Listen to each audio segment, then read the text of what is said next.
No Brasil, a regência foi a república de fato provisória. Joaquim Nabuco. Essa frase partiu de um importante político do Império, fundador da Academia Brasileira de Letras e intelectual de peso. E essa frase faz muito sentido com várias interpretações de diferentes autores sobre o período regencial, mas antes de analisar ela, precisamos voltar mais ao passado. No dia 2 de dezembro de 1825, nasceu no Rio de Janeiro o futuro herdeiro do trono brasileiro, Dom Pedro II. Seu pai foi o primeiro imperador do Brasil e um dos grandes protagonistas do processo de independência. Ele era português, mas passou boa parte da sua vida no Brasil e com apenas 9 anos de idade fugiu de Portugal das guerras napoleônicas. Já no Brasil, uma princesa da Áustria, da dinastia dos Habsburgos, foi trazida para poder se casar com ele, a princesa Leopoldina. Com a cerimônia, no dia 13 de maio de 1817, deu-se origem às duas dinastias que governariam o Brasil, a dinastia dos Braganças de Portugal e a dinastia dos Habsburgos da Áustria. A Leopoldina teve um grande papel na política do Brasil, principalmente durante o período da independência, quando ela aconselhou fortemente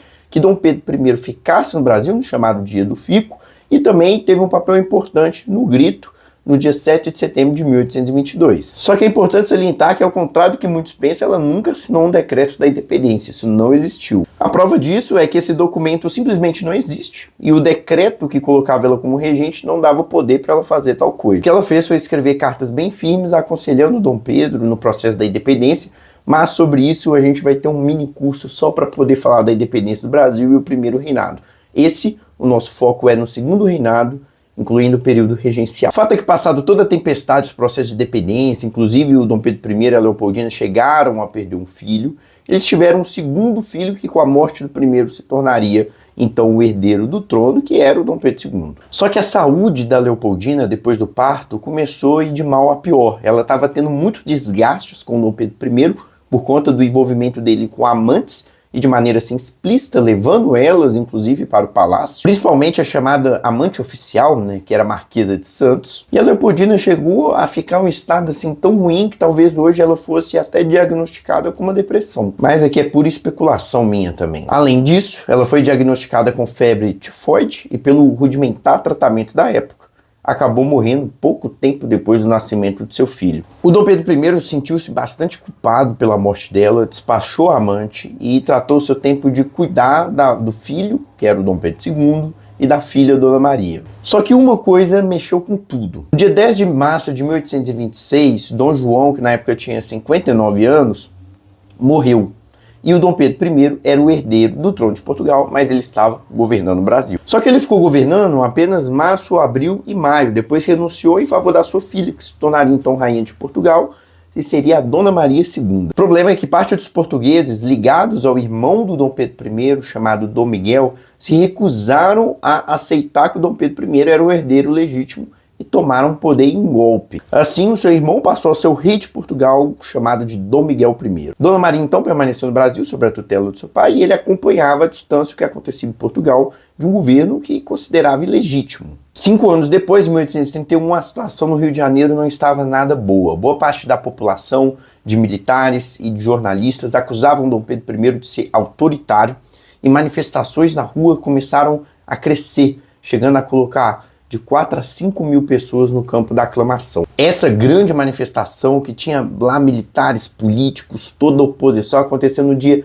6 de abril e a pressão começou a ficar muito grande. E se o Dom Pedro I não tomasse uma atitude, pode ser que chegasse às vias de fato e muito derramamento de sangue acontecesse. Sem opções, vendo que a sua popularidade era baixíssima e os brasileiros estavam irritados com seu governante, Dom Pedro I renunciou ao cargo. As pessoas estavam tão ansiosas para que o Dom Pedro I saísse e receberam tão feliz essa notícia que fizeram tudo às pressas. Foram atrás do Dom Pedro II, que era uma criança, e já organizaram um processo de coroação. Então há relatos do menino chorando e o povo carregando eles para poder fazer a aclamação do novo imperador, que agora sim seria um governante legitimamente brasileiro, nascido no Brasil. Muitos começaram a falar que aquele era o verdadeiro dia da independência, e a alegria era grande, parecia um grande carnaval no Brasil. A gente sabe disso por conta dos relatos do Jean-Baptiste Debré, um pintor famoso que fez assim boa parte das obras que você deve ter visto na sua escola sobre o Império do Brasil, e ele testemunhou esses acontecimentos. E essa abdicação deu início ao período onde o imperador era o Dom Pedro II, mesmo que no início não em exercício, né? Porque a gente tem a regência, afinal ele não tinha 18 anos de idade.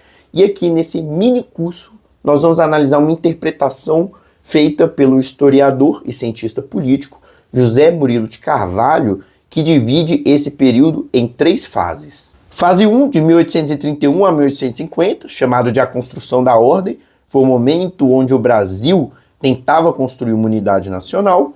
Fase 2, de 1850 a 1875, chamado de guerra e apogeu da monarquia, foi quando o governo conseguiu fazer importantes reformas e consolidar seu apoio na sociedade. E fase 3, de 1875 a 1889, chamado de crise e queda da monarquia, foi quando a monarquia foi perdendo legitimidade até o momento em que sofreu um golpe militar. Essa tese que nós vamos usar para poder construir o curso. Então pode ser que alguns pontos outros autores interpretem de outra forma, mas como aqui trata-se de um mini curso, a gente vai trazer a visão do José Murilo de Carvalho. Não vamos conseguir trazer a visão de todos os autores que existem. Não, é a visão do Zé Murilo. Assistam, anotem e depois confrontem com o pensamento de outro autor. Nós vamos ter uma aula para cada um desses 3 períodos, depois uma aula fechamento com dicas para poder estudar o Império do Brasil. Espero que tenham gostado dessa aula introdutória. Um grande abraço e te espero na próxima aula.